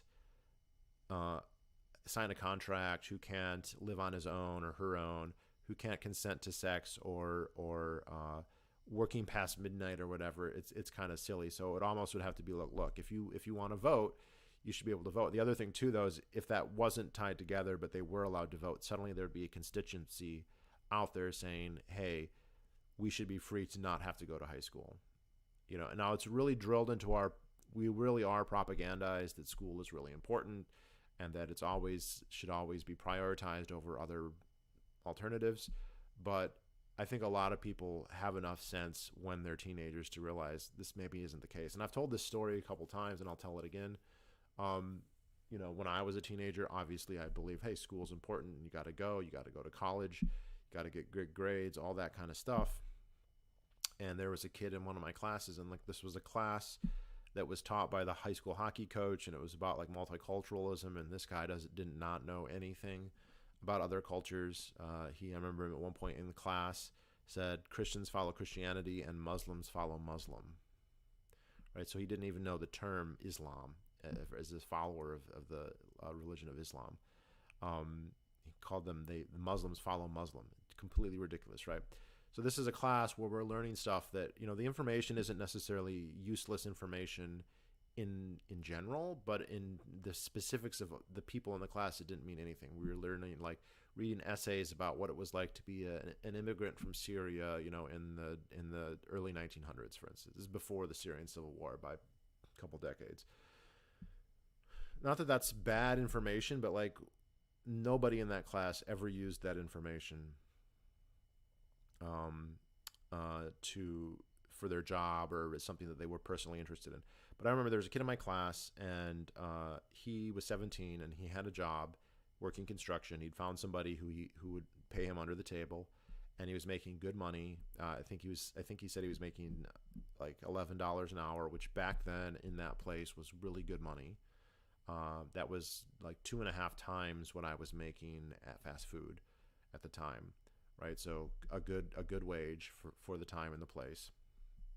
But he was constricted because he had to go to school, right? So he could only really work for a couple hours at the end of the day and then on the weekends. And then the rest of the time he had to go to school. And he really hated going to school. But if he did not go and he had tried to just cut, you know, his parents would, and he didn't live with his parents. Like he had basically run away from home. Because he had an income, he was able to find a place that, you know, he was able to rent. I'm sure this wasn't really legal, but he's paying cash or whatever under the table, and he found somebody with a room who was willing to take it. But his parents did not like him not going to school, and so they did call the cops on him. And he got, I mean, it wasn't so dramatic that they're dragging him around, but he'd had a run-in or two, and so he knew it was just better just to go to school and not have to deal with that. And so he not dutifully, but out of fear of coercion, continued to go to school. And then, of course, as soon as he graduated, just started working in construction full time, something he could have done at least a year, maybe 2 years earlier. And of course, at the time, I thought, oh, this guy's an idiot. He should be in here studying and learning all this important information. But really, the information wasn't important. It wasn't anything that he was ever going to use or ever remember. And the fact that, you know, he was afraid of what would happen to him if he didn't was, you know, it's not a good system. Well, if you should ever change your mind about public office, I'll work for you and your campaign. Do you have any like useful skills?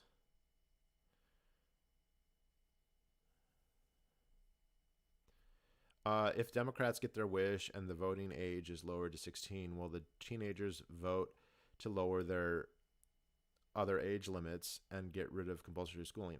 Now, I don't know if they will, but there would suddenly be a constituency for that, right? If they can now suddenly vote, someone would say maybe I shouldn't have to go to school, right? I think it would always be couched as like, we're not saying you can't go to school, we're just saying you have the option not to.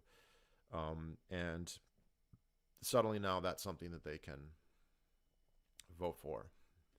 So I feel like it would be likely that that would start to become an issue. Whether it would actually happen or not, I don't know. But there would suddenly be a constituency where there's not now. Right, because who's the constituency now would be, businesses who might want to hire them. That's obviously part that would free up a lot of cheap labor. The other thing too is like the other side of this coin is that it's the potential benefits are limited if you have really high barriers to entry otherwise, right? So if the minimum wage is sufficiently high that the labor of these unskilled workers when they're first entering the market is just too far below that, they may not be able to find jobs, right? And this is actually the group that's the most affected by minimum wage laws, right? If they're given the choice, if it's okay, if wages have to be $10 an hour or $12 an hour or $15 an hour, it's like we don't want to muck around with somebody who is dividing their time with school, who has no previous experiences, right? So it's probably going to go to an adult, right, and not a high school kid. Whereas if they could charge less, that's not necessarily the case, right? So like when I started, I worked in fast food, I think when I was 16, and the minimum wage at the time, there was a federal minimum wage, and where I live, there were no higher local minimum wages. I'm sure the state of Michigan had a minimum wage as well, but it was lower than the federal minimum. It was $5.95, and I got hired at $5 an hour when I first started. And if it had been $10 or the inflation adjusted equivalent, which I don't know how much that would be. I don't know what $5 an hour back then would mean today. I really don't. Would it be 10 or 8? I'm not sure. It's quite a lot over not that many years, but yeah, it's hard. It's hard for teenagers to do it. So that would be the other thing, is to lower that so that they have more places to get in. So yeah. All right, guys. It's been almost 2 hours. Any other questions?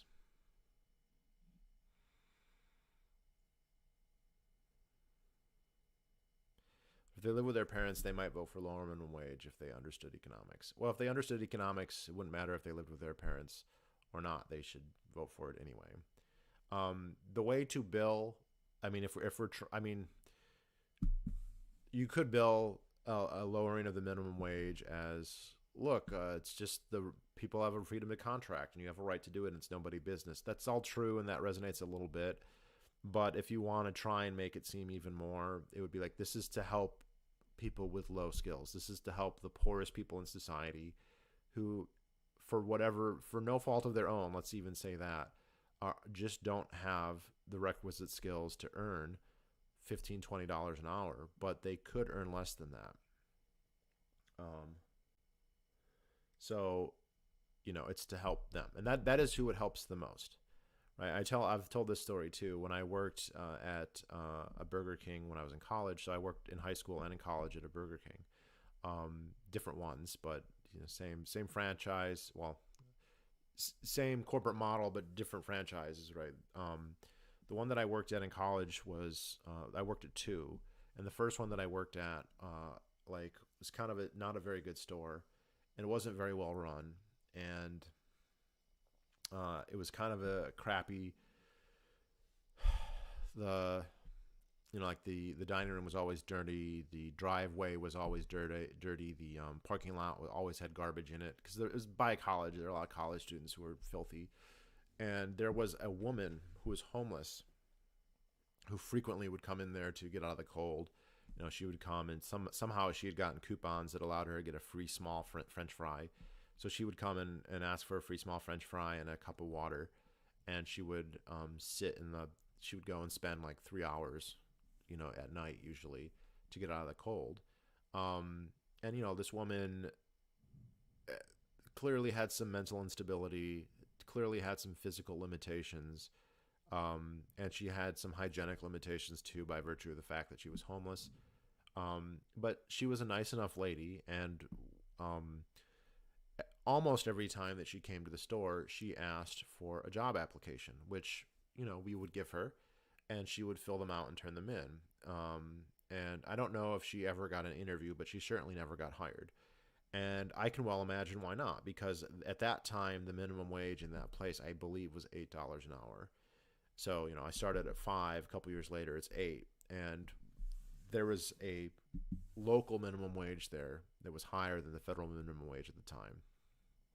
And the thing is, there was nothing that she could do that was worth $8 an hour, right? She did not have the ability to work in the kitchen making sandwiches, right?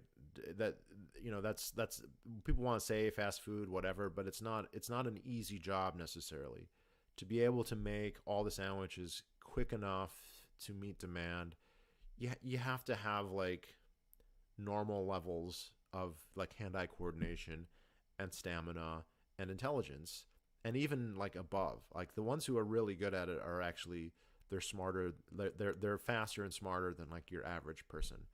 And the same is true with something like running the drive-through, right? To be good at it, you should have really good memory skills, really good speaking abilities, really good diction and articulation. You should be able to do math enough that you can make change, and people skills, stress skills, right? Like drive-through is not easy, right? I was a drive-through person obviously I knew how to do everything, but like drive-through was not easy. And the thing is, like, it was clear that she could not do those types of jobs. And the thing is, if you can't do those types of jobs, there's nothing else there that you can do that's worth $8 an hour. And so they would be losing money on her. But there were other jobs that it would have, not only could she have done, it would have been helpful for her to do. For instance, sweeping the parking lot. Right? It was always dirty, but it didn't make sense to take a worker who was needed in the kitchen or needed on drive-through and say, okay, go and spend 45 minutes to go out and get the driveway clean and get the parking lot clean. It was dirty. It needed to be done, right? This is something that they couldn't really let go forever, but they couldn't really prioritize it either, because to allocate your employees in that way would be a misallocation. The same would be things like cleaning the dining room. So like every night after they would close, somebody would have to clean the dining room. It was a job that took, if you knew what you were doing, you could maybe do it 2.5 hours, right? And like I enjoyed doing it because it was a break from doing drive-through. I mean, I did drive-through so much I had dreams about running drive-through. Even today, sometimes I have dreams about running a drive-through. But this would have been something that somebody like her could definitely do, because you're doing it at your own pace. You're not trying to keep up with orders. And so they could have said, hey, we'll pay you $4 an hour, $3 an hour, get out of the cold for a couple hours, and we'll pay you, and you get free food. And that's not a lot of money. That's true, right? So $4 an hour, as she works, she's 4 hours a day. So she comes in every night or whatever. $16. Okay, but now she's got $16 a day. She's not going to starve unless she's got other problems. But that's not the business's fault if she's got other problems. And let's say that she does a good job, and she's reliable and she's there every day. And they said, okay, you're doing good. How about, if you want, would you like to work, instead of 4 hours, would you like to work 6, and you can come in a little bit early to get the dining room clean, or come in later, or clean the kitchen or whatever. But because she couldn't have done the minimum wage, they couldn't hire her. And so this became a big, it was really sad. It was really sad, and it's infuriating the people who would look at her and think that I'm helping her, right? The people who would look down at what she would be doing and down at what she was getting paid and be like, that's beneath me, right? I would not clean a dining room or bathroom for that kind of money. I would, let's face it, a lot of these people who support these laws would never do these things for any amount of money. But they wouldn't do it, and so they would say you shouldn't be allowed to do it either. And what ended up actually happening is the local municipality raised the minimum wage again, and that business was marginal, and so it closed. And everybody there had to get new jobs, right? And it was, there were some students there who weren't necessarily poor, right? I mean, I was like technically poor, but I wasn't like a lower class person necessarily. But like I didn't have a lot of money, and I was a student. But there were a lot of immigrants, and there were a lot of poor people who worked there, like legit poor people. And nope, we all lost our jobs. Thanks a lot. Like, I'm sure that they thought that they were being helpful and that this was showing what nice people they are, but yeah, they ruined our jobs, right? So thanks. Anyway, well, if there's no more questions, thank everybody for watching, and